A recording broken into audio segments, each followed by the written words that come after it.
In this video, we are talking about how to stop feeling guilty for doing what you want to do. So we're going to go over 2 phrases. How many? 2 phrases for you to start saying, for you to start repeating. That way you no longer feel as guilty for doing what you want to do. So for those of you that are joining live, hello. I love for you all to put some comments in, put some reactions in. I love that. So hello, and that is welcomed. I have my notes here, which we're going to go over as well. So we're going to hop right in. So the whole purpose of this is for you to start experiencing more ease and more confidence when you say what you want, or to start doing what you want to do. So we're going to go over 2 phrases. How many? 2 phrases for you to say, so that way you can stop feeling as guilty for doing what you want to do. Okay? So if you take notes, I recommend taking notes if you're a note taker. If not, then just sit and absorb it. But we're going to start with number 1. So number 1 phrase that you can say to stop feeling as guilty and to start doing more of what you want to do is saying no. Is saying no. And it's not coming from a place of saying no. Or no, F you. Right? Like, the people that are inviting you, your friendships, work, your family, your children, those are people that, let's assume, love you and care for you or want you to be there. Hence why they're inviting you. Like, they want you involved. They want you to be there. And maybe a part of you really wants to be there as well. But you're really tired. Or you can't remember the last day that you've just had to yourself, or you've worked in your garden, or you've just sat with you and relaxed. So saying no is one of the first phrases, and it doesn't just have to be no. Like if someone asks you, oh, I would love for you to come to dinner with us. We're having a girls' weekend and we're celebrating so-and-so's birthday and I would love for you to come, and you just say no. Like, you can say, I really thank you for the invitation and it's a no for me for right now. Or it's a no for me this time around. Like, just word it to where it's you and you get to play with it, and it doesn't have to be perfect. It's not going to be perfect. And it's not going to be this cookie cutter phrase to where every single time it's going to be the exact same way. And you'll realize that over time, just like anything in life. Not every situation or circumstance is going to be, it's going to fit this exact word, or you're going to say this exact thing in this exact box, right? You're going to tweak it and fine tune it and see what works for you, okay? So practicing that. So that's the first phrase. Second phrase, to stop feeling guilty and to start doing more of what you want to do, is let me think on that. Let me think on that and I'll get back with you. And then you actually get back with the person. It's not just a filler. You actually take that time. Like, if you notice yourself, for example, if you find yourself saying, yes, because that's typically what happens. Like, this energy where you're constantly saying yes. And then after you think about it and you're like, why did I say yes? Or you're like, ooh, maybe I really spoke out of turn there. I actually don't really want to go. Like, I really don't want to go, but now I promised these people that I would go, and I said yes. And I just don't, like, right? And then it's this cycle where it's like, oh, but then I don't want to disappoint them. And then that's where the guilt comes in.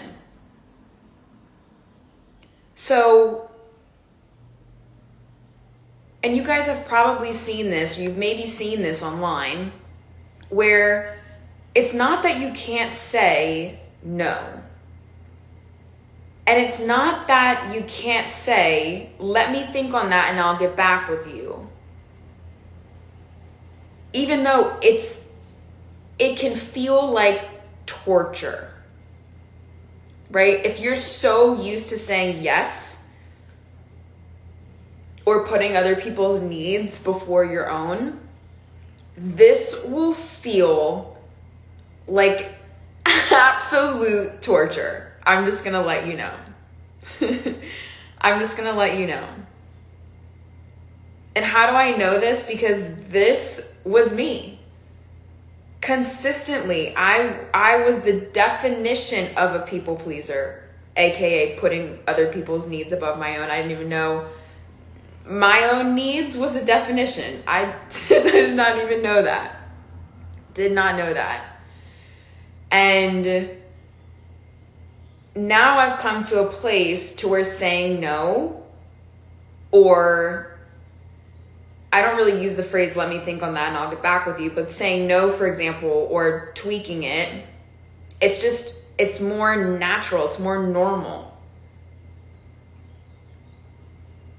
And so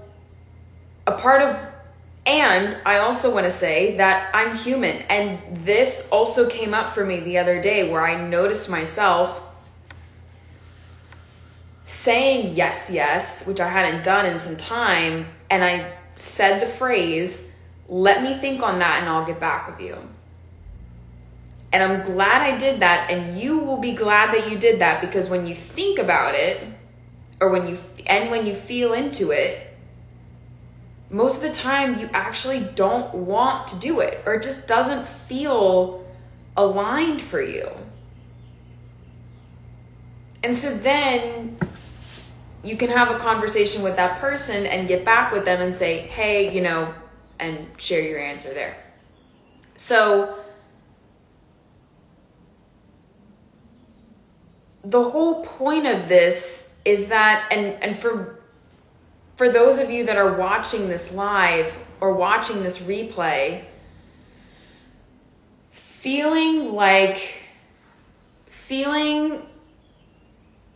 saying no, or saying, let me get back with you, or let me think about that and get back with you, can feel like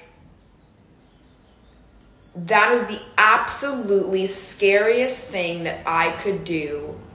Telling my husband, telling my friend group, telling my children that. Like, Mallory, you just don't know. Like, you just don't know. Like, that is going to feel so...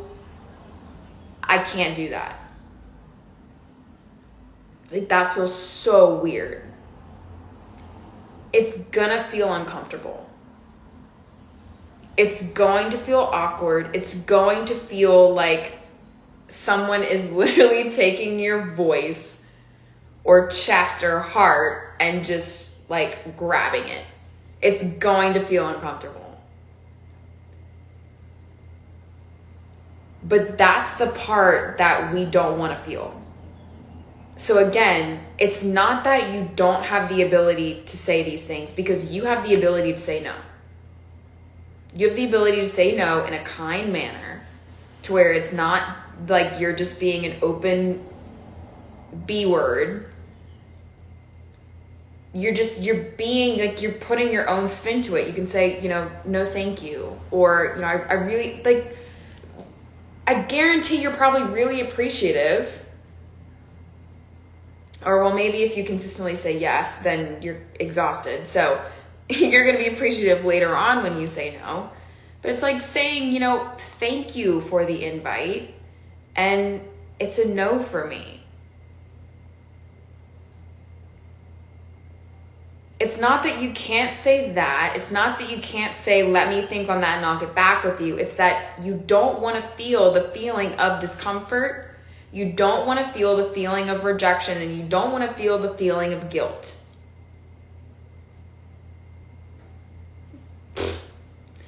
So then, what do you do? After you say no, and you're feeling your heart beating out of your chest, what do? That's when the spiraling can start to happen of, oh my goodness, why did I say no? Oh my gosh, I'm such a bad mom. I'm such a bad parent. I can't believe I did that. Why would I miss that? Oh my gosh, my friends are going to hate me now. Are they going to invite me to anything else now? Right? Like all these thoughts start popping up, which is totally normal and natural. And I want you to take a deep breath, like I just did. Take a deep breath. Either put your hand on your heart or envision and.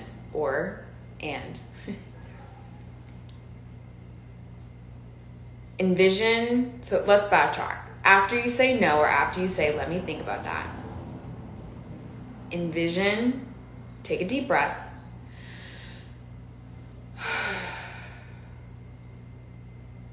Envision a younger version of you,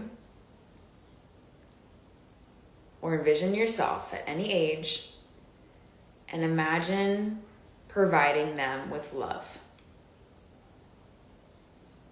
Imagine speaking kindly to them. And say the words, I am not rejecting you.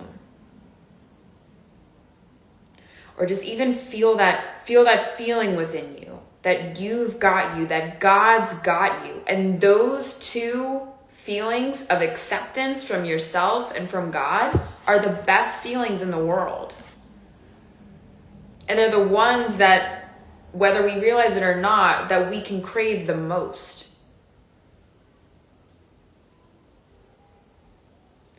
So when you provide yourself with acceptance, by thinking about how you would speak to a younger version of you, or if that feels hard, if that feels like, what are you even talking about? Think about speaking to, like if your child was going through this, or your best friend. Think about what you would tell them, what advice you would give to them.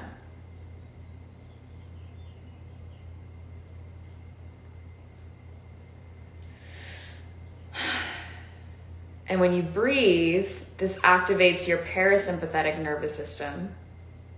You take a deep breath, which AKA your parasympathetic nervous system means you're feeling more ease and relaxation within yourself. So,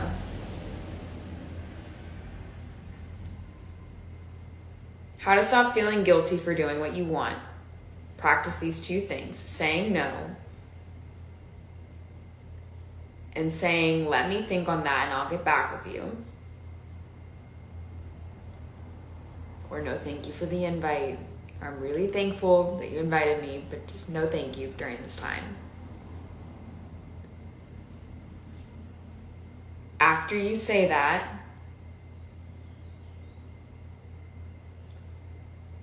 take a deep breath. Practice talking to a younger version of you, or envision a younger version of yourself, maybe teenager, 5 years old, or your own child or a best friend, and imagine what you would tell them if they were going through this, for example, or feeling the feelings that you were feeling. If they were feeling rejection, if they were feeling worried, if they were feeling guilt, if they were feeling nervous, what advice would you give them? And give that to yourself. Feel acceptance within yourself. Feel love within yourself. Because when you provide yourself with love, when you provide yourself with acceptance, by thinking about how you would speak to those different people or yourself, when you provide that love to you, when you feel that love from God, that God has got you, that you have got you, the feeling of rejection, the feeling of guilt is not as prevalent, because when you are consistently saying yes to things, consistently saying yes to things that you don't want to do, you're actually rejecting yourself. You have a fear of rejecting other people and what they're going to think, but it's okay that you're rejecting yourself.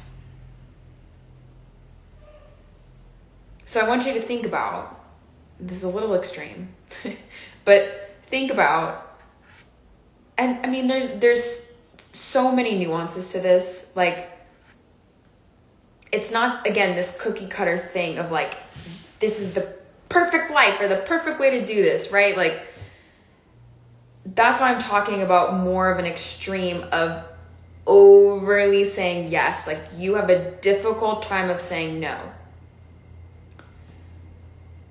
Because sometimes, we might say yes based on also thinking about who you want to be. So when you think about who you want to be, make decisions from that space. And that goes for all of these things. Like, if you overly say no consistently, think about who you want to be and make decisions from that space. So whether you say yes all the time, no all the time, think about who you want to be, the life you want to have, the relationships you want to have with your family, friendships, and practice that. Practice who you want to be. So, but again, what we're talking about in this context is people who consistently say the yes to the people pleasing. Meaning that you are putting people's needs, other people's needs, you are pleasing other people above yourself. And when you please yourself, when you fill up your cup, when you remember that God has got you, that you've got you, that you feel that love, you're no longer rejecting yourself all of the time.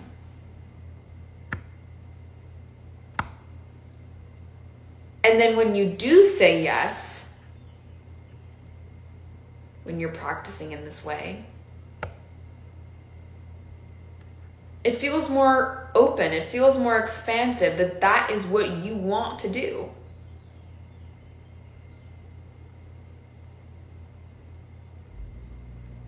So practice saying no. Practice saying, let me think on that and I'll get back with you. And notice more of the ease, more of the self-acceptance, more of the love that you deserve. Notice the love from God. Notice the love that you feel within yourself as you no longer reject you. And you accept you. I hope this Instagram live, this video was helpful, whatever platform you're watching this on. Comment some of your main takeaways. Share this with someone that you feel this would really be beneficial for them. And I hope that you all have a beautiful day. Have a nice one.